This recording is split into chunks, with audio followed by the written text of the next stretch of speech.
दिल्ली की जनता को एक महत्वपूर्ण और ऐतिहासिक जो उनकी वर्षों की डिमांड थी वो पूरी हो पाई। अगर मैं सही मायने में कहूं तो लगभग पिछले 4 दशक से 40 साल से दिल्ली के सभी hotel, restaurant, guest house, auditorium, swimming pool और सभी मनोरंजन स्थल पे चलाने के लिए लगभग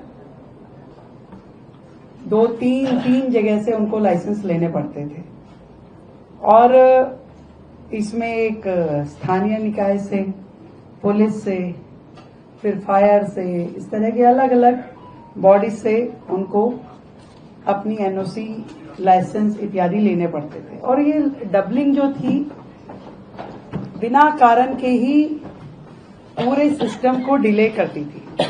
दोहराव था हर जगह।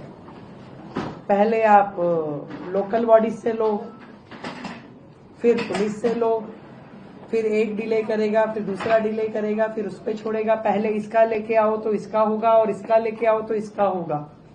और इस सारे चक्कर में दिल्ली की लगभग 25,000 एस्टेब्लिशमेंट्स और जिसमें कि लगभग 15 से 20 लाख लोग जो काम करते हैं वो बिना किसी कारण के हैरेस हो रहे थे। और मैं समझती हूं कि इस निर्णय से, जबकि ये पूरा काम जो है अब दिल्ली पुलिस से पूरी तरीके से हटा लिया गया है, इससे लोगों को बहुत बड़ी राहत मिलेगी।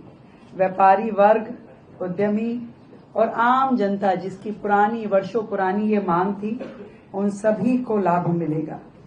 पूरी की पूरी प्रक्रिया अब सुदन हो पाएगी और आराम से, आसानी से व्यक्ति को पता है कि मेरा ये विभाग है, मुझे यहां से परमिशन लेके आनी है। और इस पूरे काम को करने के लिए पिछले 4 महीने में अनेकों डेलीगेशन हमसे आकर के मिले और लगातार इस विषय को हम केंद्र के अपने लीडर्स के सामने उठा रहे थे। और मुझे आज खुशी है कि माननीय प्रधानमंत्री नरेंद्र मोदी जी, हमारे माननीय एचएम साहब अमित शाह जी और माननीय उपराज्यपाल जी, आप सबके द्वारा दिल्ली सरकार के अनुरोध पे जो ये निर्णय लिया गया कि 7 तरह के व्यापारिक प्रतिष्ठानों से पुलिस लाइसेंस की आवश्यकता को पूरी तरीके से समाप्त कर देना, swimming pool, eating houses, hotel, motel, guest house, discotheque, video game parlour, amusement park, auditorium, अब इनमें केवल एमसीडी, एनडीएमसी और दिल्ली कंटोनमेंट बोर्ड की ही अनुमति उसमें लगेगी।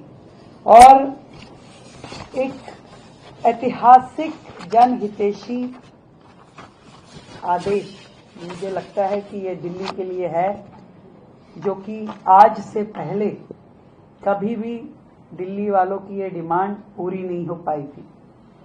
अब अलग अलग विभागों से लाइसेंस ना लेकर के केवल कंसर्न्ड महकमे से ही आपको लाइसेंस लेना है। एक तो आसान प्रक्रिया हो गई, ऊपर से समय की बचत और खर्च की भी बचत। ईज ऑफ डूइंग बिजनेस को मुझे लगता है कि इससे बहुत ही बड़ा बल मिलने वाला है। लोग प्रेरित होंगे अब इस और काम करने के लिए। और दूसरी दिशा में पुलिस की भी जो एक्चुअल जिम्मेवारी है, अब उसको निभाने के लिए भी उनको ज्यादा वक्त मिल पाएगा। अब पुलिस अपना पूरा ध्यान जन सुरक्षा पे, कानून व्यवस्था पे केंद्रित कर पाएगी। अपराध नियंत्रण, महिला सुरक्षा जैसे अहम विषयों पे आपका पूरा कंसंट्रेशन रहेगा। और पूरी प्रक्रिया जो ये लाइसेंसिंग की है, इसमें भी पारदर्शिता और जवाबदेही की वृद्धि होगी। विशेष रूप से सिंगल विंडो सिस्टम से सारी प्रक्रिया अब हो पाएगी। तो ये व्यापारियों की बहुत पुरानी एक डिमांड, जिसको 27 साल बाद की इस सरकार ने अपने छोटे से अल्पकालिक कार्यकाल में पूरा किया।